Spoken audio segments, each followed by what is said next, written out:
second impeachment inside of 13 months.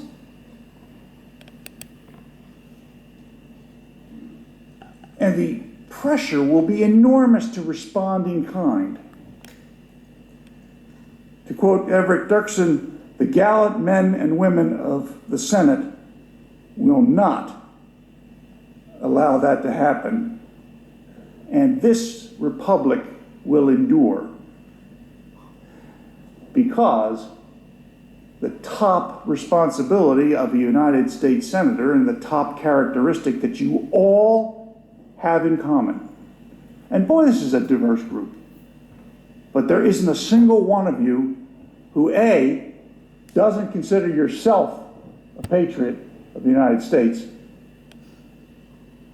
and two, there isn't a single one of you who doesn't consider the other 99 to be patriots of the United States. And that is why this attack on the Constitution will not prevail. The document that is before you is flawed. The rule of the Senate concerning impeachment documents, Articles of Impeachment, Rule 23, says that such documents cannot be divided. You might have seen that we wrote that in the answer. It might have been a little legalistic or legalese for the newspapers to opine on very much, but there is some significance. The House managers, clever fellows that they are, they cast a broad net. They need to get 67 of you to agree they're right. And that's a good strategy. I would use the same strategy, except there is a rule that says you can't use that strategy. You see, Rule 23 says that the article of impeachment is indivisible. And the reason why that's significant is you have to agree that every single aspect of the entire document warrants impeachment, because it's an all or nothing document. You can't cut out parts that you agree with warrant impeachment and parts that don't, because it's not divisible. It flat out says in the Senate rules it's not divisible. Now, previous impeachments, like President Clinton, said the president shall be found guilty of high crimes and misdemeanor for engaging in one or more of the following, and then gives a list. So all I had to do was win one.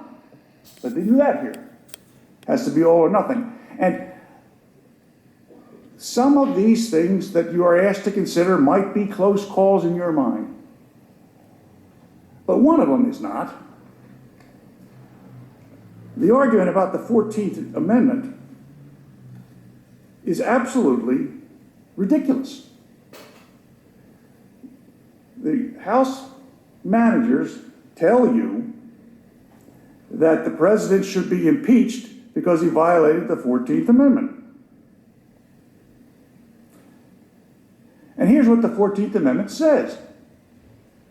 No person shall be a senator or representative in Congress or elector of president and vice president or hold any office, civil or military, under the United States or any other state who, having previously taken an oath as a member of Congress or as an officer of the United States or a member of any state legislature or as an executive or judicial officer of any state to support the Constitution, and shall have engaged in insurrection or rebellion against the same, or given aid or comfort to the enemies thereof.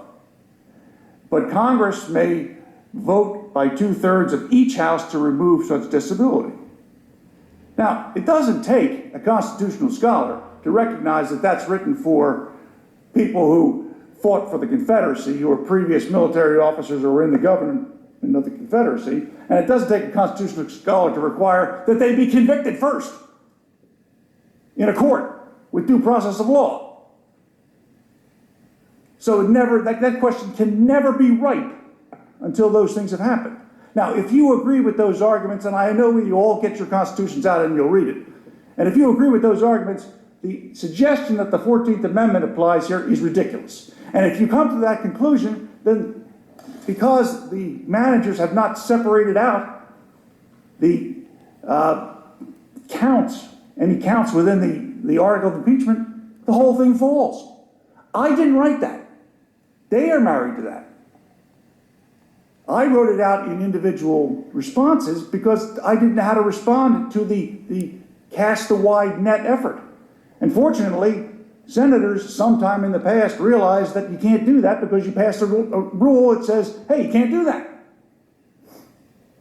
So that's why it's flawed. It's flawed in other ways too, and my colleagues will explain that.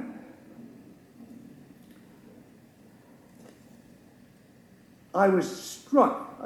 I thought the House managers who spoke earlier were brilliant speakers. And I made some notes, and they'll hear about what I think about some of the things they said later when I'm closing the case. But I thought they were brilliant speakers, and I loved listening to them. And they were smart fellows. But why are the House managers afraid, and why is the majority of the House of Representatives afraid of the American people? I mean, let's understand why we are really here. We are really here because the majority in the House of Representatives does not want to face Donald Trump as a political rival in the future. That's the real reason we're here. And that's why they have to get over the jurisdictional hurdle, which they can't get over. But that's why they have to get over that in order to get to the part of the Constitution that allows removal. So that's nobody says it that plainly, but unfortunately I have a way of speaking that way.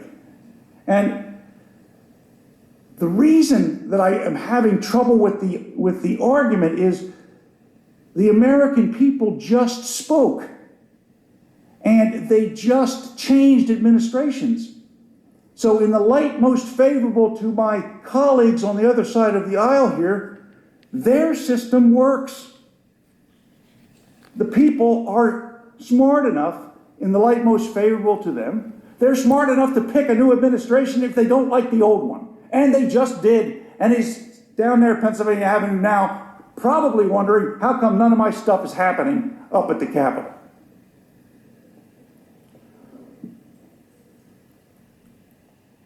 Why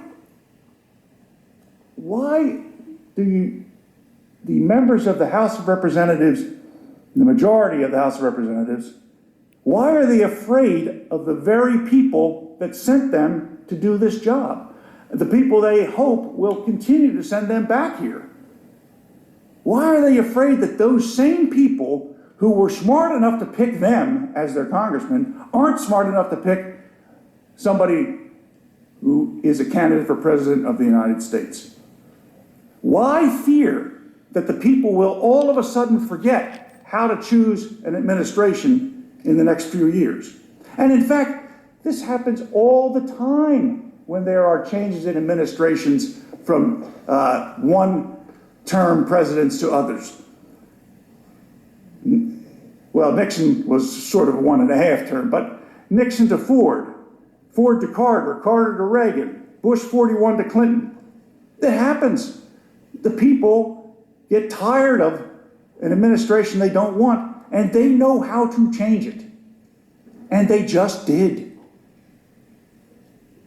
So why think that they won't know how to do it in 2024 if they want to?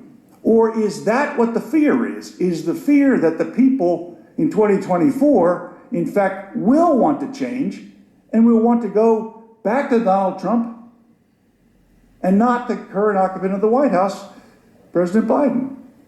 Because all these other times, the people were smart enough to do it, choose who the president should be, and all these other times, they smart enough to choose who their members of Congress were, and by the way, choose you all as well, but they're not smart enough to know how to change the administration, especially since they just did. So it seems pretty evident to me that they do know how. It has worked 100% of the time. 100% of the time in the United States, when the people had been fed up with and had enough of the occupant of the White House, they changed the occupant of the White House. Now, I know that one of the strengths of this body is its deliberative action. And I saw Senator Manchin on the TV the other night talking about the filibuster. And the main point was that Senator Manchin was explaining to those of us who don't operate here all the time that this body has an obligation to try to reach consensus across the aisle to legitimize the decisions it makes. Obviously, he's capable of making his own pronouncements on it, but that's what it came across on the television. And I think that that is a good way of saying why the Senate of the United States is different than other places. You know, the Constitution is a document designed to protect the rights of the minority, not the rights of the majority.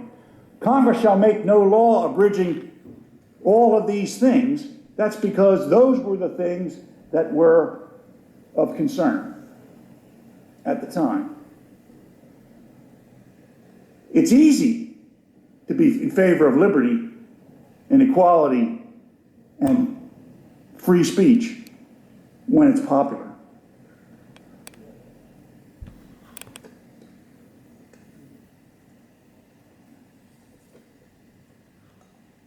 I think that I want to give my colleague, Mr. Sean, an opportunity to explain to all of us the legal analysis on jurisdiction. I'll be quite frank with you. We changed what we were going to do on account that we thought that the House manager's presentation was well done. And I wanted you to know that we have responses to those things. I thought that what the first part of the case was, which was the equivalent of a motion to dismiss, was going to be about jurisdiction alone. And one of the fellows who spoke for the House managers, who's a former criminal defense attorney, seemed to suggest that there's something nefarious that we were discussing jurisdiction and trying to get the case dismissed. But this is where it happens in the case, because jurisdiction is the first thing that has to be found. We have counter arguments to everything that they raised, and you will hear them later on in the case from Mr. Van der Veen and from myself. But on the issue of jurisdiction, the scholarly issue of jurisdiction, I'll leave you with this before I invite David to come up and give you the erudite explanation. Some of this was shown on the screen, but Article 1, Section 3 says, judgments in cases of impeachment shall not extend further than to removal from office and disqualification to hold any office of honor, trust, profit under the United States, but the party convicted shall nevertheless be liable and subject to indictment, trial, judgment, and punishment according to law. So this idea of a January amnesty is nonsense. If my colleagues on this side of the chamber actually think that President Trump committed a criminal offense, and let's understand, a high crime is a felony and a misdemeanor is a misdemeanor. The words haven't changed that much over time. After he's out of office, you go and arrest him. So there is no opportunity where the President of the United States can run rampant in January, the end of his term, and just go away scot-free. The Department of Justice does know what to do with such people. And so far, I haven't seen any activity in that direction. And not only that, the people who stormed this building and breached it were not accused of conspiring with the President. But the section I read, judgment, in other words, the bad thing that can happen, the judgment, in cases of impeachment, i.e. what we are doing, shall not extend further than removal from office. What is so hard about that? Which of those words are unclear? Shall not extend further than removal from office. President Trump no longer is in office. The object of the Constitution has been achieved. He was removed by the voters. Mr. Schoen, are you ready? Now that I've taken all of his time,